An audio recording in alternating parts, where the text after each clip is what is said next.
The transmission crackled through the quantum relay with an authority that made Ambassador Marcus Kane's blood run cold.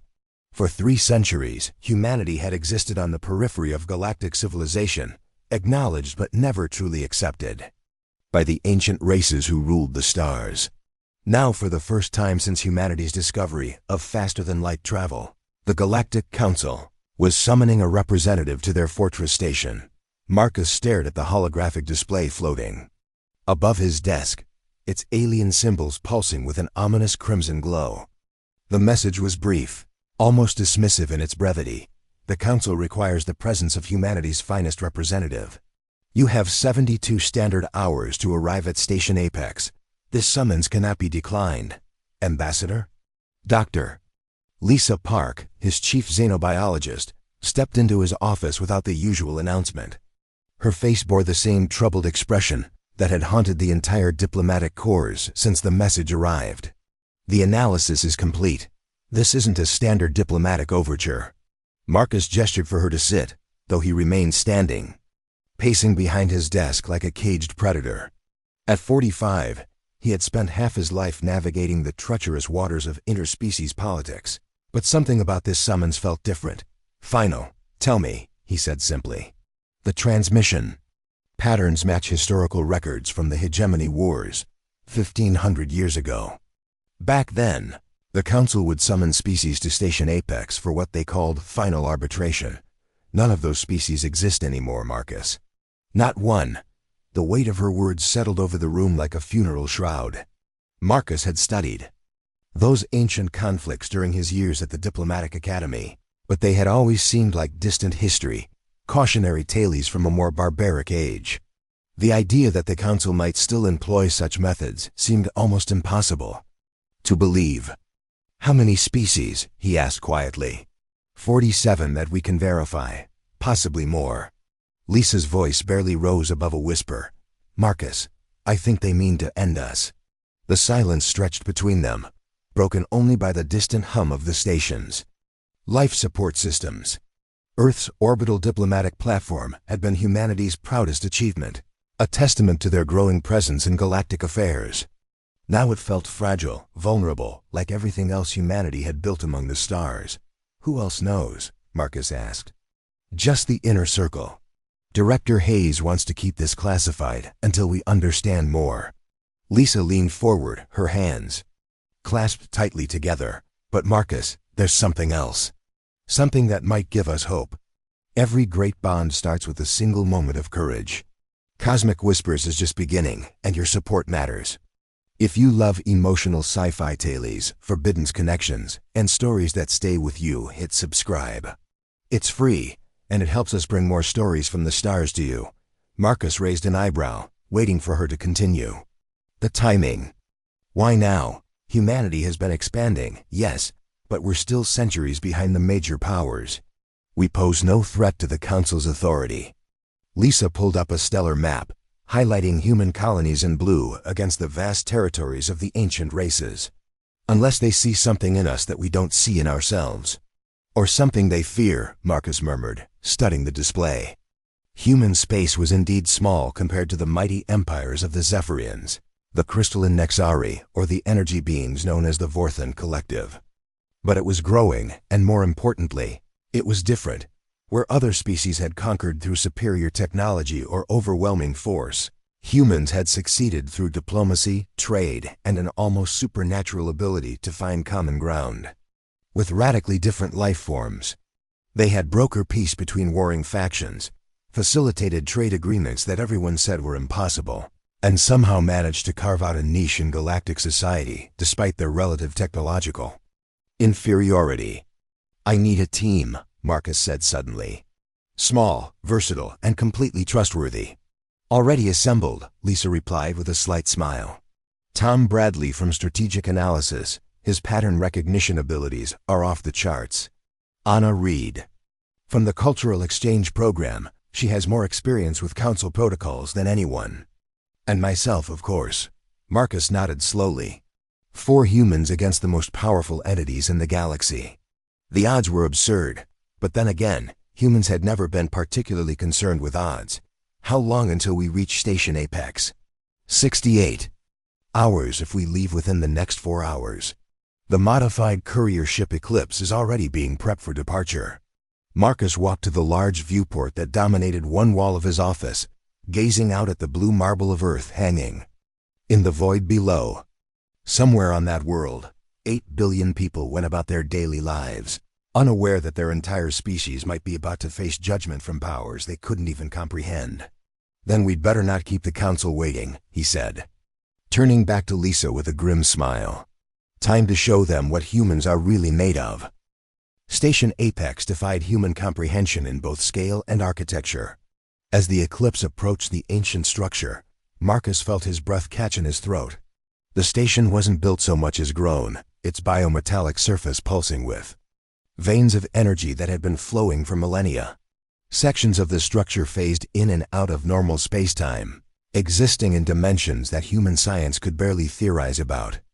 "My God," Anna whispered from the co-pilot's seat, her voice filled with equal parts wonder and terror. "How old is this thing?"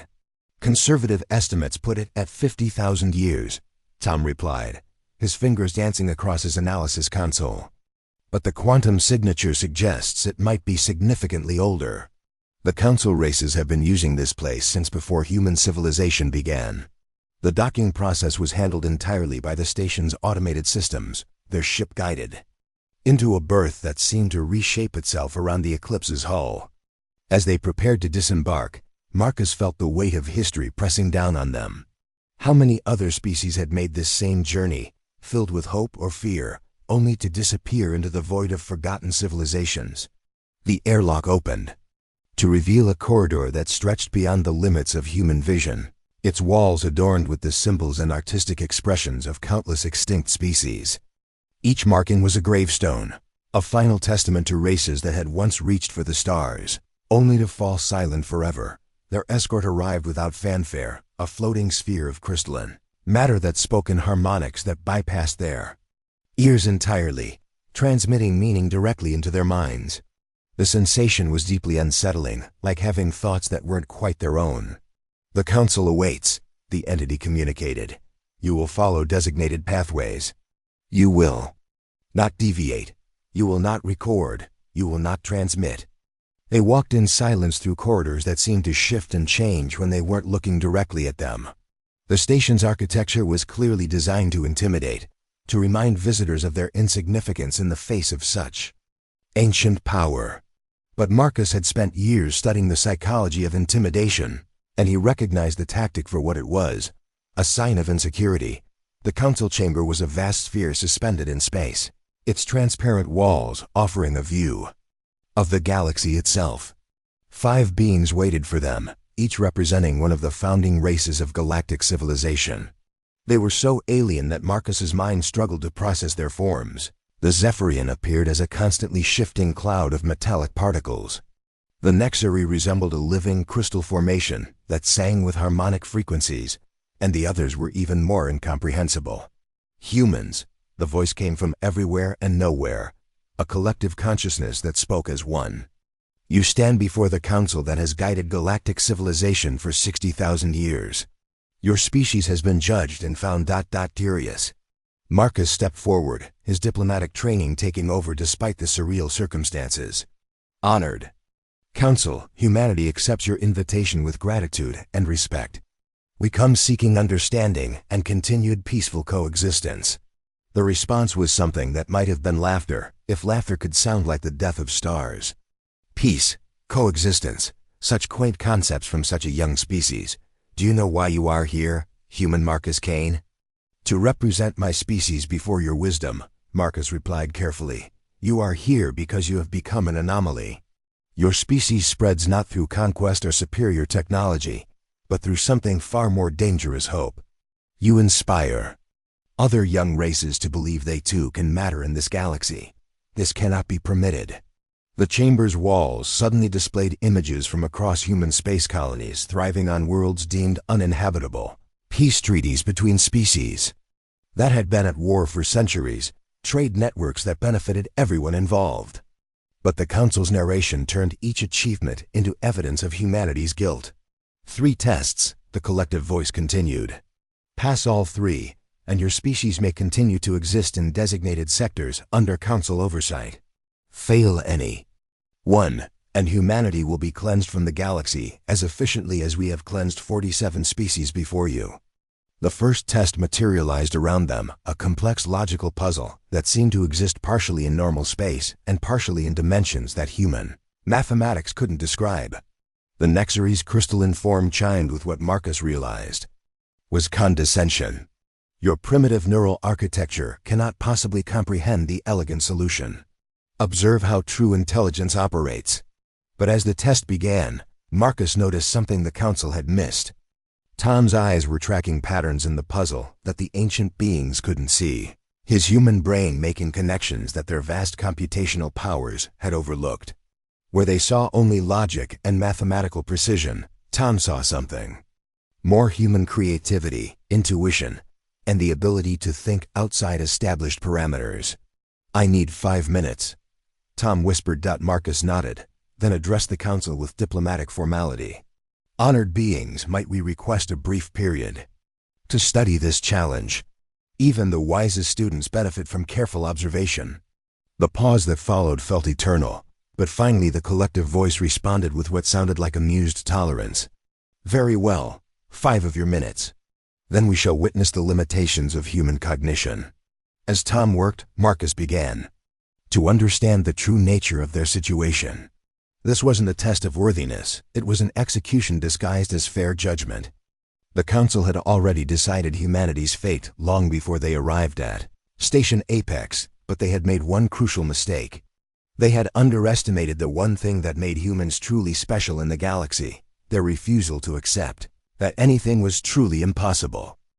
Tom's solution to the first test sent ripples of shock through the Council chamber. Where the ancient beings had expected human failure within minutes, Tom had not only solved the puzzle, but had done so using methods that their millennia of experience couldn't explain. The crystalline Nexary's harmonic frequencies turned discordant, and the Zephyrian's metallic particles swirled in agitated patterns. Impossible, the collective voice resonated with something Marcus had never heard from them before: uncertainty. The solution pathway you employed does not exist within established parameters. Tom looked up from the now dissolved puzzle matrix, his face flushed with the excitement of discovery. That's because you only considered solutions that followed your logical frameworks. Humans don't think like that. We see connections where none should exist, patterns in chaos, meaning in randomness. The second test manifested immediately, clearly designed to compensate for their underestimation of human capabilities. This time, the challenge was physical and temporal, a simulation that required them to navigate through a maze that existed across multiple time streams simultaneously. The Council's confidence had returned, their collective voice carrying the weight of absolute certainty. Physical limitations cannot be overcome by creative thinking. Your species' biological constraints will reveal themselves now. But Anna stepped forward with a calm smile that Marcus recognized from their most successful diplomatic missions. She had seen something the Council hadn't, some detail that escaped their ancient perception. As she began to move through the temporal maze, her movement seemed almost like a dance, each step perfectly timed to coincide with shifts in the time streams that the Council themselves couldn't predict. She's not trying to fight the maze, Lisa whispered in amazement. She's working with it, finding harmony instead of forcing solutions. The Council's reaction to Anna's success was even more pronounced than their response to Tom's achievement. The energy beings that comprised the Vorthan collective flickered and pulsed in patterns that Marcus had learned to recognize as distress. While the other races maintained an ominous silence. It was during the preparation for the third test that Marcus noticed what would change everything. As the Council conferred among themselves, their collective consciousness slightly fragmented, he caught glimpses of their individual thoughts leaking through their mental barriers. What he discovered made his blood run cold. The tests weren't just rigged, they were irrelevant. Hidden within the Council's private communications was the truth. Humanity's fate had been decided before they ever left Earth. The 3 tests were merely theater, a way to maintain the illusion of fairness, while the Council prepared to implement what they called the cleansing protocol. But more disturbing than their predetermined judgment was the reason behind it. The Council wasn't afraid of human expansion or military might. They were terrified of something far more fundamental: humanity's ability to inspire hope in other species, to make them believe that the galaxy could be different than it had been for 60,000 years. "Lisa," Marcus whispered, positioning himself to block the Council's view of their conversation. "I need you to scan for historical data. Patterns. Look for any information about the 47 species they mentioned." As Lisa worked with her portable equipment, Tom and Anna maintained the pretense of preparing for the final test. The Council's attention remained focused on designing what they believed would be humanity's ultimate failure, giving the team precious minutes to uncover the truth. What Lisa found confirmed Marcus's worst fears and gave him hope in equal measure. The 47 extinct species hadn't been eliminated for conquest or resources. They had all shared one common trait: the ability to inspire cooperation between different species, to create alliances and partnerships that transcended the traditional power structures of galactic civilization. "Marcus, look at this." Lisa's voice was barely audible, but her excitement was unmistakable. "Every one of these species have what the Council's own records describe as dangerous empathetic capabilities. They weren't eliminated for being threats. They were eliminated for being bridges." The pattern was clear now. For 60,000 years, the Council had maintained their power through a simple principle: divide and conquer. They kept the younger species isolated, suspicious of each other, dependent on the Council for mediation and guidance. Any species that showed the ability to unite others, to create genuine alliances, was quietly eliminated before they could upset the ancient balance of power. Humanity represented the greatest threat they had ever faced, not because humans were stronger or smarter than other species, but because they possessed an almost supernatural ability to find common ground with anyone, to build trust where none had existed before, to inspire hope in the hopeless. The third test, Marcus realized, his mind racing through the implications. It doesn't matter what we do. They're going to declare us failed no matter what. The final test materialized around them, a complex scenario requiring them to choose between saving their own lives and sacrificing themselves for beings they had never met. It was designed to reveal what the Council saw as humanity's fundamental weakness, their irrational willingness to risk everything for others. But as Marcus looked at his team, and then at the vast chamber filled with representatives from dozens of younger species who had been brought to witness humanity's judgment, he realized something that the Council had missed. They weren't just being tested, they were being given the greatest platform in galactic history. Every species in the galaxy was watching. The Council had gathered them all to witness humanity's failure, but they had inadvertently created the perfect opportunity for humanity to do what they did best: inspire others to dream of something better. "Anna, Tom, Lisa," Marcus said quietly, his voice carrying the weight of decision. "Are you ready to show the galaxy what humans are really capable of?" Their nods were barely perceptible, but Marcus saw the understanding in their eyes. They weren't going to play the Council's game anymore. It was time to change the rules entirely. Marcus Kane had spent his career reading rooms, understanding the subtle dynamics of power and fear that governed interspecies diplomacy. As he looked around the Council chamber, filled with representatives from dozens of younger species, he saw something the ancient Council had missed in their arrogance: the seeds of revolution. The Cortic delegation sat with their distinctive blue-scaled forms, rigid with suppressed anger. The aquatic fluid representatives' bioluminescent patterns flickered in patterns Marcus recognized as distress. Even the normally passive gentle ones of Kepler Prime showed signs of agitation in their harmonic emanations. They were all here to witness humanity's execution, but Marcus could see the fear in their alien features, fear that they might be next. "Honored Council," Marcus said, his voice carrying across the vast chamber with trained diplomatic precision. "Before we proceed with your final test, I have a question that I believe deserves an answer." The collective consciousness of the Council pulsed with irritation. "You are here to be judged, not to question your betters." "Then judge this," Marcus replied, gesturing toward the assembled representatives. "For 60,000 years, you have claimed to guide galactic civilization toward peace and prosperity. Yet in that time, 47 species have simply vanished from existence. How does the Council explain these disappearances?" The silence that followed was deafening. Marcus could feel the attention of every being in the chamber, focusing on the council with new intensity. These younger species had suspected, but never dared to voice their concerns about the mysterious extinctions that had plagued galactic history. Primitive species often destroy themselves.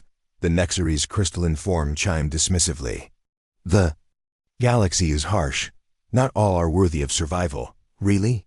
Tom stepped forward, his analytical mind now fully engaged in the greatest puzzle of his career. Because I've been examining the historical data during our tests, and I found something fascinating. Every extinct species shared one specific trait.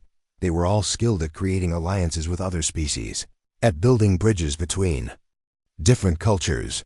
The Zephyrian's metallic particles swirled in agitated patterns. Coincidence. Correlation without causation. Then explain this, Anna said, her cultural exchange training allowing her to address the assembled delegates in 17 different languages simultaneously. The hegemony wars 1,500 years ago. The Council's own records show that 9 species were summoned for final arbitration in a single year. All 9 were known for their diplomatic abilities, their talent for uniting other species. All 9 vanished completely within months of their summons. A murmur of recognition rippled through the chamber. Several of the older delegates began consulting their own historical records, their expressions shifting from confusion to horror as they confirmed the pattern. Lisa activated her portable display system, projecting a 3-dimensional map of galactic civilization across 60,000 years. "Watch the pattern," she said, her scientist's voice carrying absolute certainty. "Every time a species begins to build meaningful alliances, every time they start to create networks of cooperation that bypass council oversight, they disappear within a generation." The map told the story more clearly than words ever could. Species after species had reached the same critical point, the moment when they began to inspire others to believe in something beyond the council's rigid hierarchy. And at that moment, they had been eliminated. "The council doesn't maintain peace," Marcus declared, his voice now carrying to every corner of the vast chamber. "They maintain control. They keep us isolated, suspicious of each other, dependent on their guidance. Any species that shows the ability to unite others, to create genuine cooperation, is systematically eliminated." The reaction was immediate and explosive. Delegates who had sat in respectful silence for millennia suddenly found their voices, demanding answers from beings they had worshipped as gods. The chamber erupted in a cacophony of alien languages, all asking the same fundamental question: how many of their friends and allies had been murdered to preserve the Council's power? The Council's response was swift and brutal. Energy beams lanced out from their positions, striking down several of the most vocal delegates. The message was clear: question their authority, and face the same fate as the 47 extinct species. But the Council had made a critical error. They had revealed their true nature in front of representatives from over 200 species, many of whom had military capabilities that rivaled their own. More importantly, they had done so while humanity was present to do what humans did best: turn scattered individuals into a unified force. "Every one of you has lost someone," Marcus shouted over the chaos, his voice somehow carrying to every corner of the chamber. "A species that went silent, a civilization that simply vanished from the star maps. You told yourselves it was natural selection, the harsh reality of cosmic evolution. But you knew, deep down, that something was wrong." Anna was already moving through the crowd, her diplomatic training allowing her to reach the most influential delegates with remarkable efficiency.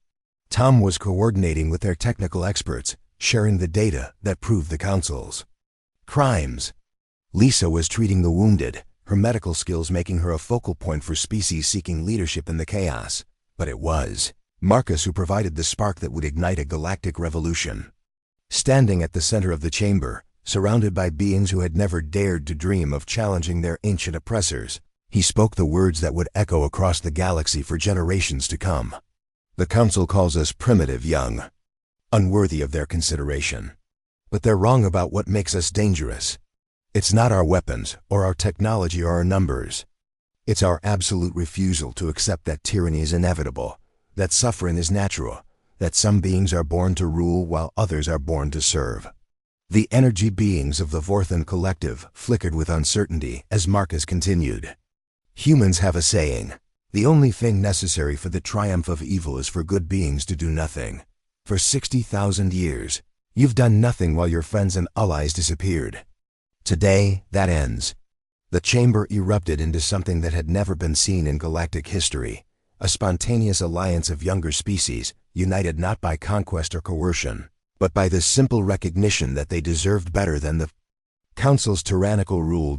As the revolution began, Marcus allowed himself a small smile.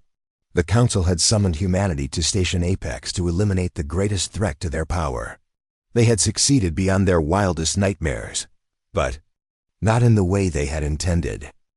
The revolution that followed would be remembered as the swiftest and most complete transformation in galactic history. Within hours of Marcus's declaration, the Ancient Council found themselves facing a unified force of over 200 species. Their 60,000-year reign of terror finally exposed to the light of truth. The battle for Station Apex itself was surprisingly brief. The Council's power had always rested more on fear and manipulation than on military might, and once that fear was broken, their actual defenses proved inadequate against the combined fleets of the younger species. The crystalline Nexari attempted to phase into higher dimensions to escape, only to find their retreat blocked by the geometric calculations of the mathematically gifted Kordok. The energy beings of the Vorthan collective discovered that their quantum forms could be disrupted by the harmonic frequencies of species they had long dismissed as primitive. But the real victory wasn't won through weapons or superior technology. It was won through something the Council had never understood, the power of hope to transform the seemingly impossible into the inevitable. Marcus watched from the Central Command Center as species that had been enemies for millennia began working together with a coordination that defied all previous understanding of galactic politics. The aquatic fluid used their bioluminescent communication networks to coordinate with the silicon-based Rockin, while the hive-minded Zenthari found common cause with the fiercely individualistic Wanderer clans. "It's beautiful," Anna said, standing beside him as they observed the unprecedented cooperation unfolding across the galaxy. "Look at them. They're not just fighting against the Council, they're building something new." Tom was coordinating the technical aspects of the revolution from a dozen different command centers simultaneously, his human brain somehow able to keep track of tactical situations across multiple star systems. "The Council's command and control networks are collapsing," he reported. "Without their ability to divide and manipulate, their regional governors are surrendering rather than face unified resistance." Lisa had become something of a legend among the medical corps of various species, her human adaptability allowing her to provide care for beings with radically different physiologies. More importantly, her compassionate nature had made her a symbol of what the new galactic order could become, a civilization based on mutual aid rather than domination. The formal surrender of the Council came 3 days after the revolution began. The 5 ancient beings who had ruled the galaxy since before human civilization began were brought before the assembled representatives in the same chamber where they had planned humanity's extinction. They looked smaller now, diminished by the loss of their power and the weight of their crimes. The Zephyrian's metallic particles moved sluggishly, while the Nexari's crystalline form had lost much of its luminous beauty. They were revealed for what they had always been beneath their godlike pretensions, frightened, aging beings clinging desperately to power they no longer deserved. 60,000 years, Marcus said, his voice heavy with the weight of galactic history. 60,000 years of murdered civilizations, of dreams crushed before they could bloom, of species taught to hate and fear each other so you could maintain your grip on power. The Council's collective response was a pale shadow of their former authority. Order was necessary. Without guidance, chaos would have consumed the galaxy. "You call this order?" Anna gestured to the historical displays showing the extinct species, the suppressed technologies, the wars that had been artificially prolonged to prevent any one species from growing too powerful. "You created the chaos you claimed to prevent. You turned the galaxy into a prison and appointed yourselves as the wardens. The decision of what to do with the Council was made democratically, with every species having an equal voice, regardless of their military power or technological advancement. It was the first time in galactic history that such a decision had been made collectively, and the process itself became a template for the new government they were building. In the end, the council was not executed or imprisoned. Instead, they were stripped of their power and exiled to a small world on the galactic rim, where they would spend their remaining years contemplating the civilizations they had destroyed and the peace they had prevented. It was, as Marcus observed, a punishment far more fitting than death, the chance to live with the full knowledge of their crimes while watching the galaxy flourish without them. The new galactic federation that emerged from the revolution was unlike anything the galaxy had ever seen. Instead of a rigid hierarchy with ancient powers at the top, it was a fluid network of alliances and partnerships where every species, no matter how young or small, had a voice in their collective future. Humanity's role in this new order was not that of conquerors or rulers, but something far more valuable: teachers and facilitators, helping other species discover their own potential for cooperation and growth. The skills that had made humans dangerous to the Council, their empathy, their ability to build bridges, their refusal to accept that conflict was inevitable, became the foundation of galactic civilization. Standing on the observation deck of the newly renamed Station Unity, Marcus looked out at a galaxy transformed. Trade routes that had been forbidden for millennia were opening. Cultural exchanges were beginning between species that had never interacted, and most importantly, young civilizations were being welcomed and nurtured instead of feared and eliminated. "Do you think it will last?" Lisa asked, joining him at the viewport where the lights of 1,000 different ships created a tapestry of interstellar cooperation. Marcus smiled, watching as a human medical frigate docked alongside a Cortic research vessel, both preparing to depart for a joint mission to provide aid to a plague-stricken world in the Outer Rim. The Council maintained their power for 60,000 years through fear and division. But they forgot something important about intelligent life given: the choice between hope and despair, between cooperation and conflict, between love and hate. Most beings will choose hope every time. As if to prove his point, a message appeared on the central display. Another young species had just achieved faster-than-light travel and was requesting contact with the Galactic Federation. Their first communication was tentative, hopeful, and filled with the same dreams that had once driven humanity to reach for the stars. "Welcome to the galaxy," Marcus whispered, knowing that for the first time in 60,000 years, those words carried the promise of genuine welcome rather than the threat of eventual extinction. The age of the Council was over. The age of cooperation had begun. And at its heart was the simple human truth that had toppled an empire and transformed a galaxy: that every intelligent being deserved the chance to reach their full potential, and that the greatest civilizations were built not through the domination of the strong, but through the elevation of all. In the end, humanity's greatest victory wasn't in defeating the Council, but in proving that the galaxy could be something better than what it had been. They had shown that hope, once kindled, could spread from world to world, species to species, until it illuminated even the darkest corners of space. The humans had indeed proven themselves special, not through conquest or technological superiority, but through their unshakable belief that every voice mattered, every dream was worth pursuing, and every being deserved the chance to reach for the stars.